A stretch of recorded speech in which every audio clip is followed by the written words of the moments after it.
ವರಮಹಾಲಕ್ಷ್ಮಿ ಹಬ್ಬನ ಸಿಕ್ಕಾಪಟ್ಟೆ ಗ್ರ್ಯಾಂಡ್ ಆಗಿ ಮಾಡಿ ಅದನ್ನ ವಾಟ್ಸ್ಆಪ್, ಇನ್ಸ್ಟಾಗ್ರಾಮ್, ಫೇಸ್ಬುಕ್ ನಲ್ಲಿ ಹಾಕ್ತಾ ಇದ್ದೀರಾ. ಹಾಗಾದ್ರೆ ನಿಮಗೆ ಸಂಬಂಧಪಟ್ಟಂತಹ ಸ್ಟೋರಿ ಇದು.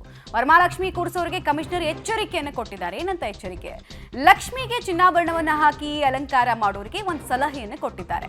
ಅಲಂಕೃತ ಲಕ್ಷ್ಮಿಯ ಫೋಟೋ ಇನ್ಸ್ಟಾ, ಫೇಸ್ಬುಕ್ ನಲ್ಲಿ ಹಾಕ್ತಾ ಇದ್ದೀರಾ, ಹಾಗಾದ್ರೆ ಎಚ್ಚರಿಕೆಯಿಂದ ಇರಿ ಅಂತ ಪೊಲೀಸ್ ಆಯುಕ್ತ ದಯಾನಂದ್ ಅವರು ಸೂಚನೆಯನ್ನು ಕೊಟ್ಟಿದ್ದಾರೆ. ನೀವು ಹಾಕಿದ ಫೋಟೋಗಳೇ ಕಳ್ಳರಿಗೆ ಕಳ್ಳತನಕ್ಕೆ ದಾರಿ ಆಗಬಹುದು. ಕಿಟಕಿ ಬಾಗಿಲುಗಳನ್ನು ಭದ್ರವಾಗಿಡಿ. ಅಪರಿಚಿತರು ಕಂಡ್ರೆ ಕೂಡಲೇ ವಿಚಾರಿಸಿ. ಬಿಕಾಸ್ ಕಳ್ಳತನದ ಪ್ರಕರಣ ನಿನ್ನೆ ಮೊನ್ನೆಯಿಂದ ಸಿಕ್ಕಾಪಟ್ಟೆ ಹೆಚ್ಚಾಗ್ತಾ ಇದೆ. ಹೀಗಾಗಿ ನೀವು ಕೂಡ ಬಲಿಪಶು ಆಗಬೇಡಿ. ಹಬ್ಬದ ಆಚರಣೆ ಹೆಸರಲ್ಲಿ ಶ್ರೀಮಂತಿಕೆ ಪ್ರದರ್ಶನ ಬೇಡ ಅಂತ ಸಿಂಪಲ್ ಆಗಿ ಹೇಳ್ತಾ ಇದ್ದಾರೆ. ಅವಾಯ್ಡ್ ಮಾಡಲಿಕ್ಕೆ ಮುಖ್ಯವಾಗಿ ಎಲ್ಲಿಯಾದರೂ ಹೊರಗಡೆ ಹೋಗುವಾಗ ಹಬ್ಬ ಹರಿದಿನಗಳಿಗಾಗಿ ಅಥವಾ ಬೇರೆ ಏನಾದರೂ ಕೆಲಸಕ್ಕಾಗಿ, ಅದರಲ್ಲೂ ಮುಖ್ಯವಾಗಿ ನಗರವನ್ನು ಬಿಟ್ಟು ಹೊರಗಡೆ ಹೋಗುವಾಗ ತಮ್ಮ ಮನೆಯ ಸುರಕ್ಷತೆಯ ಬಗ್ಗೆ ಗಮನ ಹರಿಸಬೇಕು.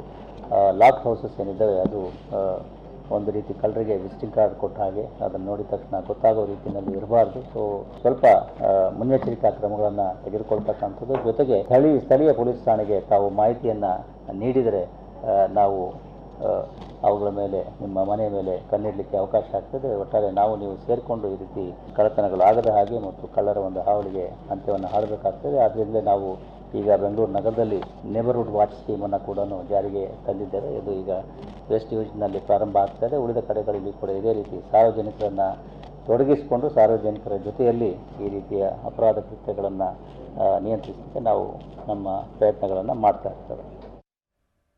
ಆಡಂಬರ ಮಾಡೋದು ನಮ್ಮನೇಲಿ ಗ್ರ್ಯಾಂಡಾಗಿ ಆಯಿತು ನಿಮ್ಮನೆಗಿಂತ ಅಂತೆಲ್ಲ ಅಲ್ಲಿ ವಿಡಿಯೋ ಮಾಡೋದು, ಫೋಟೋ ಮಾಡೋದೆಲ್ಲ ಮಾಡ್ಕೊಳ್ಬೇಡಿ. ಬಿಕಾಸ್ ಅದರಿಂದನೇ ತುಂಬ ಜನರಿಗೆ, ಕಳ್ಳರಿಗೆ ನಿಮ್ಮ ಮನೆ ಅಡ್ರೆಸ್ಸು ಮತ್ತು ನಿಮ್ಮ ಮನೇಲಿರುವಂತಹ ಚಿನ್ನಾಭರಣ ಆಹಾರ ಆಗ್ತದೆ. ಶ್ರೀಮಂತಿಕೆ ಪ್ರದರ್ಶನ ಬೇಡ, ಹಬ್ಬವನ್ನು ಭಕ್ತಿ ಭಾವದಿಂದ ಆಚರಿಸಿ ಅಂತ ಹೇಳ್ತಾ ಇದ್ದಾರೆ ಬೇಸಿಕ್ಲಿ.